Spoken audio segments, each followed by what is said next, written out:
हम सब रविंद्रनाथ टैगोर जी को जानते हैं as composer of a national anthem, being a great poet, obviously Gitanjali book, being a great music composer जिन्होंने मोर देन 2000 सॉन्ग कंपोज किए जिसे पॉपुलरली हम रविंद्र संगीत के नाम से जानते हैं। बट इसके अलावा भी कुछ ऐसे फैक्ट्स हैं जो शायद हमें नहीं पता हो। क्या आपको पता है कि वो बहुत ही इंथुसियास्टिक ट्रैवलर थे जिन्होंने उस टाइम पर 34 कंट्रीज ट्रैवल की। क्या आपको पता है उनकी जो आइडियोलॉजी है वो नेशनलिज्म से एक स्टेप आगे बढ़ के है, which is known as internationalism. उनका ये मानना था कि अगर हम एक ही कंट्री पे फोकस करें, नेशनलिज्म पे ही फोकस करें, तो हो सकता है विद टाइम हमें अपना ही हमेशा बेस्ट लगे एंड बाकी में हमेशा खामियां दिखे। तो इसलिए उनकी जो आइडियोलॉजी थी internationalism means whole world is one, सारे लोगों को लेकर चलो, सारे कल्चर को लेकर चलो। तो ऐसी कुछ छोटी छोटी बातें हैं जो हमें शायद ना पता हो। तो चलिए आज हम जानते हैं आगे इस वीडियो में। तो शुरू करते हैं उनके नाम से ही, रविंद्रनाथ टैगोर। तो उनकी जो फैमिली की सरनेम थी वो थी कुशारी, बट एज उनकी फैमिली बहुत रिच थी तो वहाँ के लोग उन्हें आउट ऑफ रेस्पेक्ट ठाकुर के नाम से बुलाते थे। So it is Rabindranath Thakur. But ये रविंद्रनाथ टैगोर कैसे हुआ? तो जो ब्रिटिशर्स थे ना वो मिस प्रोनाउंस करते थे ठाकुर को as Tagore, and with time यही पॉपुलराइज हुआ एंड कॉमनली यही यूज़ करते हैं एज रविंद्रनाथ टैगोर, जो आज भी हम यूज़ करते हैं।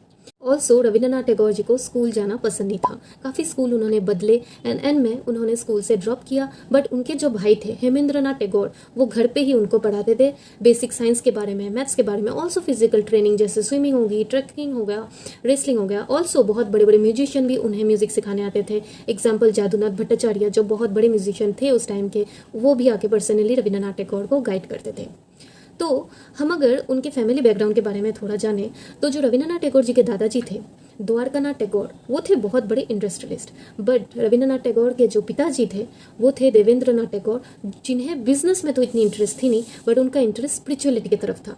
तो वो काफ़ी स्पिरिचुअल जर्नी को जाते थे। तो जब रविंद्रनाथ टैगोर 12 साल के हुए, उन्होंने रविंद्रनाथ टैगोर को अपने साथ ले गया as self discovery spiritual journey की तरफ। तो वहाँ पे वो शांति निकेतन गए, कुछ दिन वो अमृतसर रहे जहाँ पे बहुत सारे गुरबानी सुने रविंद्रनाथ टैगोर जी ने। ऑल्सो वो डलहौजी हिल इन हिमालयज वहाँ भी गए। तो इस तरीके से रविंद्रनाथ टैगोर जी को बहुत सारे माहौल के बारे में पता चला एंड उस जर्नी के वक्त उनके पिताजी ने उनको एस्ट्रोनॉमी, मॉडर्न साइंस, इन सब के बारे में भी सिखाया, रामायण, उपनिषद, इन सब के बारे में भी उनको नॉलेज दी।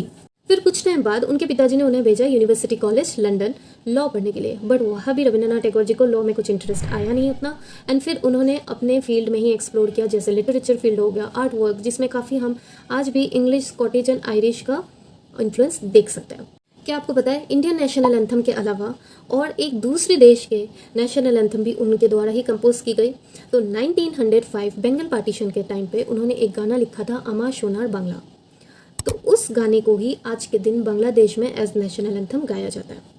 एंड उस दौरान उन्होंने ये भी कहा था कि हिंदूज एंड मुस्लिम के बीच में यूनिटी लाना बहुत ज़रूरी है, एंड इसलिए उन्होंने सजेस्ट किया था कि हर रक्षाबंधन में हिंदू एंड मुस्लिम आपस में एक दूसरे को राखी बांधे। एंड उसके बाद ही was the first Asian to win Nobel prize, and इसके चलते वो बहुत बड़े एक सेलिब्रिटी बन गए। एंड बाय 1915 उनको ब्रिटिशर के द्वारा एक टाइटल दिया गया नाइटहुड। बट इस टाइटल को 1919 जब जालियानवाला बाग मास्कर हुआ उस टाइम पे उन्होंने त्याग दिया as a form of protest. तो ये कुछ उनके टिडबिट्स के बारे में हो गई जो उनके लाइफ स्ट्रगल को थोड़ा बहुत हाईलाइट करती है। उन्होंने नेशनल मूवमेंट में भी बहुत बड़ा रोल प्ले किया, बीइंग अ सोशल रिफॉर्मर। वो ब्राह्मण समाज के पार्ट भी थे। वो राजा राम मोहन रॉय की भी बहुत ही अच्छी दोस्ती उनके साथ थी। महात्मा गांधी के साथ उनके आइडियोलॉजी डिफरेंसेस काफ़ी थे, बट महात्मा गांधी जी के साथ उनकी काफ़ी फ्रेंडशिप भी अच्छी थी। सो आई होप आज आपको एटलीस्ट एक दो ज़्यादा फैक्ट्स तो पता चली होगी। बट वेट, यहीं पे वीडियो ख़त्म नहीं होती, और 3 फैक्ट्स हम जान लेते हैं। सुभाष चंद्र बोस को देश नायक का टाइटल किसने दिया था? रविंद्रनाथ टैगोर ने। सबसे पहला इंडियन जिसने इंडियन सिविल सर्विस को क्रैक किया था, सत्येंद्रनाथ टैगोर। वो कौन थे? रविंद्रनाथ टैगोर के भाई।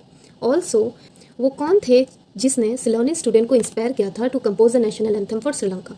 रविंद्रनाथ टैगोर। तो आज के लिए इतना ही। I hope you like the video. Till then stay safe, take care and happy study.